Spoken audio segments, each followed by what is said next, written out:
Hello everyone, it's me again, Sherry Ann. Welcome back to our MVP lecture. From the previous video, we tackled the overview, the definition, purpose, and advantages of MVP.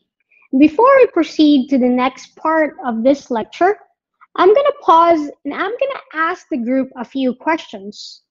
First question, now that we've covered the key main purpose of MVP, as startup founders, especially for a newly built startup company, do you see yourself taking this approach and why?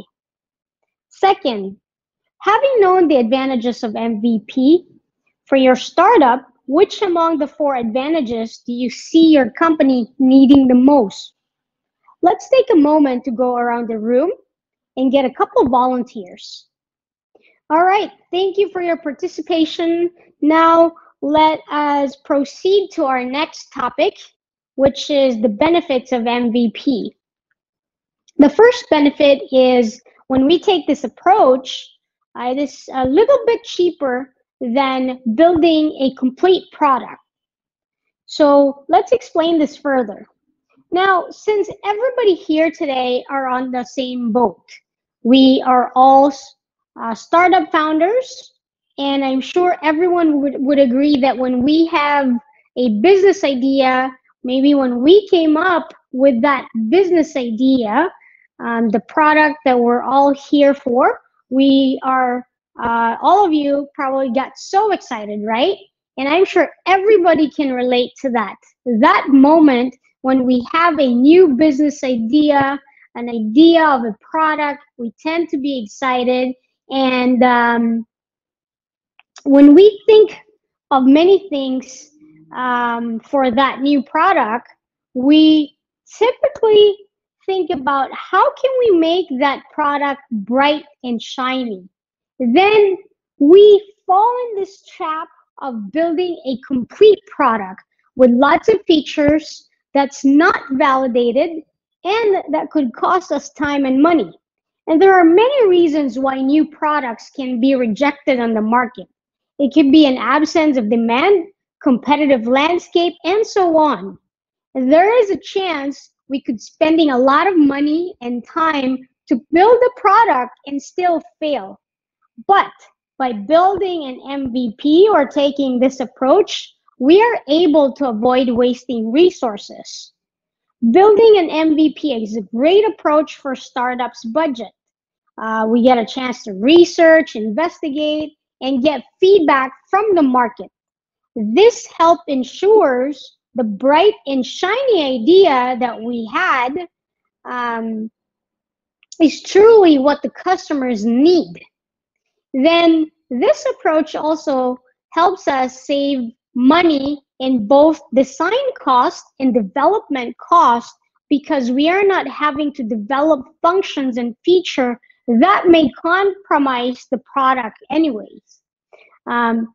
These cost savings are important early on because we don't know for sure yet how our customers may use the product or which features do they even want to add later on. So due to the focus on keeping the product to a minimum, there is a reduction in the cost of development. Hence, it's easier or it's cheaper to take this approach. This is because the product is focused on the core feature, on solving that specific problem, therefore limiting the amount of time needed for the app building. The minimum approach also helps to prevent it from becoming overly complicated. And by keeping the product and project simple, you and we as founders can all keep our costs low. Because an MVP user's feedback is highly valued, it helps us as founders know the next features of priority given the resources and time that we have. The second benefit is that it's faster. In MVP, we're not trying to create the perfect product, and by keeping the product limited to its core features, the product or development time for the product is much faster. This quick development is part of the methodology behind MVP and lean startup. The thinking is that the sooner a product is launched, the sooner it can get market validation and valuable learning. Now, the third benefit is that MVP can help solidify value proposition. As startup founders, um, as a startup founder, I've been asked many questions. Questions from financials to operations to development. But one of the most common question I get is, what problem are you solving and what's the value proposition of your company? There's a good reason why this question pops up very often.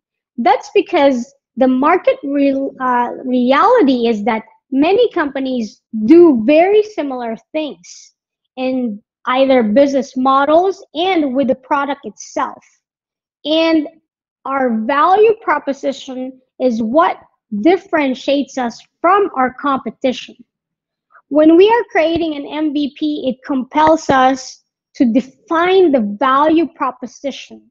It forces us to remove the noise on the features and focuses on what really matters to the business and to the customers. The MVP approach forces us to find clarity. Our product could be solving lots of problems for a lot of people, but by adding in a lot of functionality, it's easy to lose focus on the specific problem that we're really trying to solve.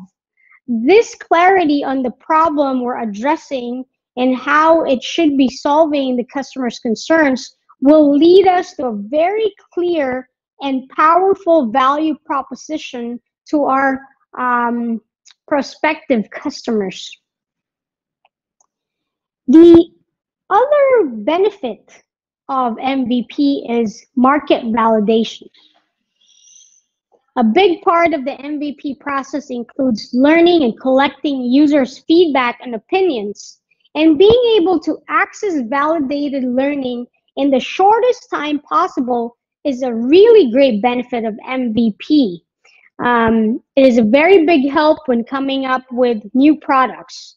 It is the advantage of using MVP that users' feedback is available before the final product. Now, when we're trying to develop a product from scratch without feedback from the real world, we're simply creating a speculated product, perhaps. Now, the MVP approach stops us from spending a huge amount of time and money developing a perfect and quote unquote quote perfect product that people might not need.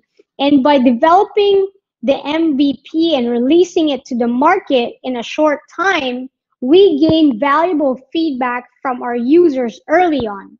This feature or this feedback can now help us plan and prioritize what can be the next move that's truly valuable for our customers. This can help us really identify what do they really want and need, which means if we decide to develop our product further, we now know that there's a market that exists for it. Now, the last thing is that MVP helps in getting funding for startups. So I mentioned earlier that one of the most common questions for startup founder is the value proposition. I'd also like to share that one of the other common questions for founders is how do we get funding for startups? I'm sure it's in your minds, and I'll tell you that it's really one of the most common questions that crosses every startup founder's mind. How do we get funding? Where am I going to get the money to complete this application or to fund the whole operations? And an ideal loan is really a long shot from getting any funding. If a startup is yet to put together an MVP, venture capitalists and angel investors have no proof that that startup can actually generate anything tangible.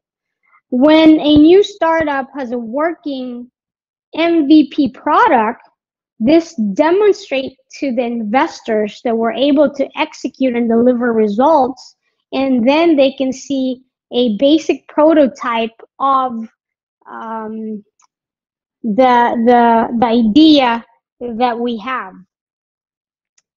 Well, thank you so much. That wraps up this part of the MVP lecture. Thank you for watching, and we'll talk to you guys soon.